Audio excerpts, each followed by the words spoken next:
Hi friends, அண்ணா சீரியலில் நாளைக்கான எபிசோடில் என்ன நடக்க போகுதுன்னா, சனியன் சவுந்தரபாண்டி கிட்ட என்னங்கய்யா கேரளா போலீஸ் வந்து சின்னையாவை பார்த்துட்டு போகுதுன்னு கேட்க, கேரளா போலீஸ் வந்து இவனை பார்த்துட்டு போகிறாங்கன்னா அப்போ இது சூடாமணி சம்மந்தப்பட்ட விஷயமா தான் இருக்கணும். இதில் நமக்கு முக்கியமான விஷயம் என்னென்னா, சூடாமணி இன்னும் 10 நாளில் ஜெயிலுக்கு திரும்பி போகணும்னு சவுந்தரபாண்டி சொல்ல, ஆமாங்கய்யா கெடு முடிஞ்சால் போய் தானே ஆகணும்னு சனியன் கேட்குறாரு.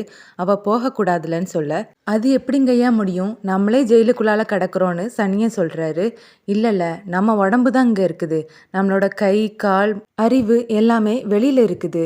அந்த பாத்திர கடைக்காரனை உடனே இங்கே வர வைக்கணும்லன்னு சவுந்தரபாண்டி சொல்ல, ஐயா அங்கே நிற்கிறானே ரங்கராஜி, அவன் நம்ம போலீஸ் தான் ஐயா, அவன்கிட்ட சொல்லி நான் பாத்திர கடைக்காரரை வர வச்சிடுறேன்னு சனியன் சொல்கிறாரு. சண்முகம் வீட்டில் எல்லாருமே சாப்பிட்றதுக்காக உட்காந்துருக்காங்க. ஆனால் வைகுண்டம் மட்டும் சாப்பிட வராமல் இருக்கிறாரு. என்னாச்சு இப்போ, நீ ஏன் சாப்பிட வரமாட்டியான்னு சண்முகம் கேட்க, எனக்கு பசிக்கலன்னு சொல்கிறாரு. என்னாச்சுப்பா, நீயும் அம்மாவும் ஏதாவது சண்டை போட்டிங்களான்னு கேட்குறாரு. சூடாமணியும் வைகுண்டமும் அமைதியாகவே இருக்காங்க. நீங்கள் யாராவது ஏதாவது சொன்னீங்களாலன்னு தங்கச்சிகளை பார்த்து கேட்குறாங்க. இல்லை நாங்கள் எதுவும் சொல்லலைன்னு அவங்களும் சொல்கிறாங்க. வேற என்னப்போ பிரச்சனை உனக்கு, இப்போ தானே எல்லா பிரச்சனையும் முடிஞ்சு எல்லாரும் சந்தோஷமாக இருக்கோம், இப்போ எதுக்காக நீ இப்படி மூஞ்ச தூக்கி வச்சிருக்கேன்னு சண்முகம் கேட்க, டேய் அது ஒரு ஃபீல்டான்னு பரணி சொல்கிறாங்க. ஃபீலான்னு சண்முகம் கேட்க, ஆமாடான்னு சொல்லி பரணி ஒரு ஃப்ளாஷ்பேக்கை சொல்கிறாங்க. அதில் வைகுண்டம் கையில் ஒரு பத்திரிக்கையை பார்த்து அழுதுட்டுருக்காரு. சாப்பிட வாங்க மாமான்னு சொல்லிட்டு சூடாமணி வராங்க. என்ன மாமா அது, கையில் என்னதுன்னு சொல்லி அதை வாங்கி பார்க்குறாங்க. ரத்னாவோட கல்யாண பத்திரிக்கை வந்துடுச்சுதா மாமா, இந்த கல்யாணம் நல்லபடியாக நடந்தாலே எனக்கு அதுவே போதுமாமான்னு சொல்கிறாங்க. வைகுண்டம் கண்ணிலேருந்து கண்ணீர் வருது. யாராவது இதை பற்றி ரத்னா கிட்ட பேசுனீங்களா மாமான்னு சூடாமணி கேட்க, எத்தா அதெல்லாம் சண்முகம் பார்த்துப்பான், ஆனால் அந்த கல்யாணம் நடக்கும்போது நீ இருக்க மாட்டியேன்னு சொல்லி அழுறாரு. என்ன மாமா பண்ணுறதுக்கு, தெரியாதனமாக அந்த பழியை நான் ஏற்றுக்கிட்டேன், சட்டத்துக்கு நான் நல்லவன் தெரியாதுல்ல, நான் போய் தானே மாமா ஆகணும்னு சூடாமணி சொல்ல, எத்தா நீ போவாதத்தான்னு வைகுண்டம் சொல்லி அழுறாரு. மாமா நீங்கள் எப்போ பசிக்குதோ அப்போ சாப்பிட்டுக்கோங்கன்னு சொல்லிட்டு சூடாமணியை அழுதுகிட்டே உள்ளே போகிறாங்க. அவங்க 2 பேரும் பேசுகிறதையும் பரணி கேட்டுட்டு சண்முகத்துக்கிட்ட சொல்கிறாங்க. இதுதான் விஷயமா, ஏம்மா எதுக்கு நீ வருத்தப்பட்டுட்டு இருக்க, அதான் உண்மையான குற்றவாளியை கண்டுபிடிச்சி ஜெயிலில் போட்டாச்சுதில்ல, இனி கோர்ட்டில் அப்பீல் பண்ணி உன்னை வெளியே கொண்டு வந்துடுவோம்மா, நீ ஒன்றும் கவலைப்படாத, இனிமேல் நீ எங்கள் கூட தான் இருக்க போகிறேன்னு சண்முகம் சொல்ல, டேய் அது மட்டும் இல்லைடா, நீ அத்தைக்கு ஒரு வாக்கு கொடுத்த, உனக்கு ஞாபகம் இருக்கான்னு பரணி கேட்க, நீ எதை சொல்கிறேன்னு சண்முகம் கேட்குறாரு. அத்தை போகிறதுக்குள்ளால ரத்னாவோட கல்யாணத்தை பார்க்கணுன்னு சொன்னாங்க, உனக்கு ஞாபகம் இருக்கான்னு கேட்க, அதுக்கு என்னமோ அதுக்கான ஏற்பாடு தானே பண்ணிகிட்டு இருக்கேன்னு சண்முகம் சொல்கிறாரு. இங்கே பாருண்ணே, எனக்கு கல்யாணம்லாம் வேண்டான்னு ரத்னா சொல்கிறாங்க. ஏய் நீ மறுபடியும் ஆரம்பிக்காதடின்னு பரணி சொல்ல, இப்போ 2 பேருமே உடஞ்சி போயிருக்காங்க. இவங்களை எப்படி சமாதானப்படுத்துறதுக்குன்னு எல்லாருமே யோசிக்கிறாங்க. அப்போ வீரா நான் ஒன்று சொல்லட்டுமா அண்ணேன்னு கேட்க, சொல்லுன்னு சண்முகம் சொல்கிறாங்க. அப்பாவோட பிறந்த நாள் என்னைக்குன்னு நமக்கு தெரியாது, ஆனால் தமிழ் வருஷம்னு மட்டும் தெரியும்னு சொல்ல, ஆமாம் குரோதி வருஷத்தில் தானே அப்பா பிறந்தாருன்னு சண்முகம் சொல்ல, இது தமிழுக்கு குரோதி வருஷம்தான், அதனால அப்பாவுக்கு 60 வயசு ஆயிடுச்சின்னு சொல்கிறாங்க. அதை கேட்டு எல்லாருமே சந்தோஷப்படுறாங்க. எப்போ உனக்கு 60 வயசு ஆயிடுச்சா போன்னு சண்முகம் கேட்க, இப்போ அது ரொம்ப முக்கியம்லன்னு வைகுண்டம் சொல்கிறாரு. சரியில்ல வீரா, இப்போ என்னெல்லாம் பண்ணலான்னு சண்முகம் கேட்க, அப்பாவுக்கு 60 வயசு ஆகுது, அம்மாவும் கூட தான் இருக்காங்க, அதனால 2 பேருக்கும் நம்ம 60வது கல்யாணம் பண்ணி வைக்கலான்னு சொல்ல, அதை கேட்டு எல்லாருமே ரொம்பவே சந்தோஷப்படுறாங்க. இது ரொம்ப முக்கியமால இப்போன்னு வைகுண்டம் கோவப்படுறாரு. எப்போ இது உனக்காக மட்டும் இல்லை அம்மைக்காகவும் தான், அம்மையை உன் பக்கத்தில் கம்பீரமாக உட்கார வச்சு கல்யாணத்தை நடத்தி வச்சா அம்மைக்கு பெருமையாக இருக்கும்லன்னு சண்முகம் சொல்ல, சும்மா இருங்களே, வீட்டில் வயசுக்கு வந்த பொண்ணு பரிசம் போட்டும் கல்யாணம் வேண்டாம்னு சொல்லிட்டு இருக்கா, இந்த நேரம் நானும் அவரும் மனையில் போய் இருந்தால் அது நல்லாவா இருக்கும், ஊர் எங்களை பற்றி தப்பாக பேசாதுன்னு சூடாமணி சொல்கிறாங்க.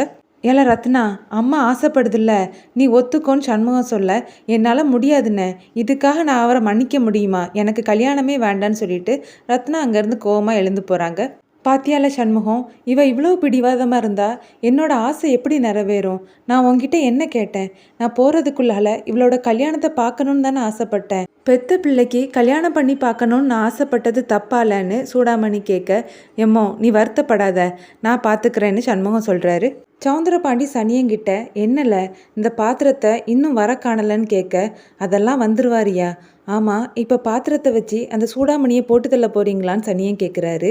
அவனை வச்சு ஒரு கரப்பாம்பூச்சியை கூட கொல்ல முடியாதுல்ல, அவன் ஒரு கூமுட்டை, அந்த சூடாமணியை நான் தான் கொல்லணும்னு சொல்ல, எதுக்கியா அவ பாட்டுக்கு ஜெயிலில் தானே கிடக்கான்னு சனியை சொல்ல, இல்லைல்ல அவளை கொன்னாதான் எனக்கு நிம்மதின்னு சவுந்தரபாண்டி சொல்கிறாரு. அவங்க பேசிகிட்டு இருக்கும்போதே பாத்திர கடைக்காரர் போலீஸ் ஸ்டேஷனுக்கு வராரு. மூப்பட மூப்படாத்தி எதுக்காக வந்திருக்கீங்கன்னு கேட்க சம்மந்தி கிட்ட 2 வார்த்தை பேசிட்டு போகிறேன்னு சொல்கிறாரு.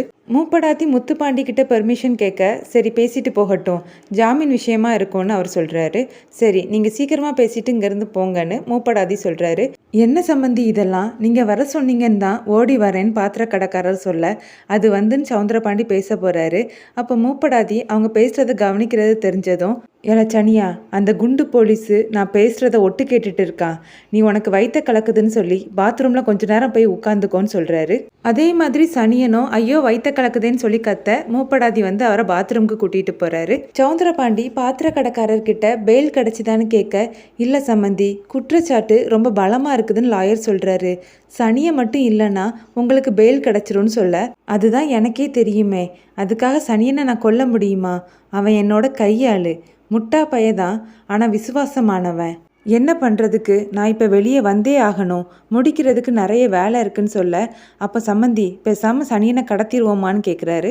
உனக்கும் அறிவு இருக்குதுல்ல, ஆனால் உள்ளூரில் உள்ள ரவுடியை வச்சு அவனை தூக்கிட்டா அவன் கண்டுபிடிச்சிருவானே, அப்புறம் ஏதாவது சொதப்பி வச்சிருவான்னு சவுந்தரபாண்டி சொல்லும்போது பரவாயில்ல சம்மந்தி, நம்ம தூத்துக்குடி திருநெல்வேலியிலேருந்து ஆள் வர வச்சு தூக்கிடலான்னு சொல்கிறாரு. சரியில்ல அப்படியே செஞ்சிரு, ஆனால் இது சனியனுக்கு தெரியக்கூடாதுன்னு சொல்ல நான் இதுக்காக சொல்ல போகிறேன் சம்மந்தி. சரி சம்மந்தி நான் கிளம்புறேன்னு சொல்லிட்டு பாத்திர கடைக்காரர் அங்கேருந்து கிளம்புறாரு. இவனுங்க 2 பேரும் ஏதோ பெரிய திட்டம் போடுறானுங்கன்னு மூப்படாதி மனசுக்குள்ளே நினைக்கிறாரு. மூப்படாதி சண்முகத்தையும் பரணியையும் பார்த்து அவங்க ஏதோ ஒரு பெரிய பிளான் போட்டிருக்காங்க, அந்த நேரம் பார்த்து இந்த சனியை வயிற்ற கலக்குதுன்னு சொல்லி அங்கேருந்து என்னை கூட்டிகிட்டு போயிட்டான்னு சொல்ல அண்ணாச்சி இன்னுமா உங்களுக்கு புரியலை, அவங்க எல்லாரும் சேர்ந்து உங்களை முட்டாளாக்கியிருக்காங்க, உங்களை வெளியே அனுப்பிட்டு பெருசாக ஏதோ திட்டம் போட்டிருக்கானுங்கன்னு சண்முகம் சொல்ல எங்கள் அப்பாவோட புத்தி கண்டிப்பாக வேற மாதிரி தாண்டா யோசிச்சிருக்கோம், எப்படியும் அங்கேருந்து அவர் தப்பிச்சு போகலான்னு தான் நினச்சிருப்பாருன்னு பரணி சொல்ல உன் அண்ணனோட புத்தியாவது ஒழுங்காக இருக்குமான்னு சண்முகம் கேட்குறாரு. அதையும் நம்ப முடியாது, ஆனால் இதே ஸ்டடி மைண்டில் அவன் இருந்தால் கூட எங்கள் அப்பாவை சமாளிச்சிக்க முடியாதுன்னு சொல்கிறாங்க. இப்போ என்ன பண்ணுறதுக்குன்னு சண்முகம் கேட்க எங்கள் அப்பா இங்கே இருக்கிறது வரைக்கும் தாண்டா நமக்கு டென்ஷன், ஜெயிலுக்கு போயிட்டா நம்ம நிம்மதியாக இருக்கலான்னு பரணி சொல்கிறாங்க. என்ன பண்ணணும்னு மட்டும் சொல்லு, நான் பார்த்துக்கிறேன்னு சண்முகம் சொல்ல இல்லைடா நானும் உன் கூட வருவேன், அப்பந்தான் உனக்குள்ளே இருக்கக்கூடிய மிருகத்தை என்னால் மட்டும்தாண்டா கண்ட்ரோல் பண்ண முடியும்னு சொல்கிறாங்க. பாத்திர கடைக்காரர் ஃபோனில் பேசிகிட்டு இருக்கிறாரு. அப்புறமா ஒரு ஆள்கிட்ட டேய் நாங்குநேரியிலேருந்து ஆட்களை இறக்கிடலான்னு சொல்லிட்டாரு, அதனால எல்லாரும் சேர்ந்து நம்ம அந்த சனியனை தூக்குறோன்னு சொல்ல முதல்ல நான் உன்னை தூக்குறேன்னு சொல்லிட்டு சண்முகம் பரணி உடங்குடி 3 பேரும் அங்கே வராங்க. எல சண்முகம் நீ இங்கே என்ன பண்ணுறன்னு பாத்திர கடைக்காரர் கேட்க எல பாத்திரம் நீ என்ன உருட்டிட்டு கிடக்கிற, எங்கள் வாழ்க்கைக்குள்ளே யாராவது கெடுதல் பண்ணணும்னு நினச்சா நான் அவங்கள சும்மா விட மாட்டேன்னு சண்முகம் சொல்ல இப்போ சொல்கிறேன்ல உன் குடும்பத்தை அப்படின்னு பாத்திர கடைக்காரர் பேச வரும்போதே சண்முகம் அவருடைய கன்னத்தில் ஓங்கி அறையிறாரு. 2 பேருக்கும் சண்டை நடக்குது. சண்முகம் அவருடைய சட்டையை பிடிச்சி உழுக்க பரணி அவங்கள தடுக்கிறாங்க. இதோட இன்னைக்கான எபிசோட் முடியுது.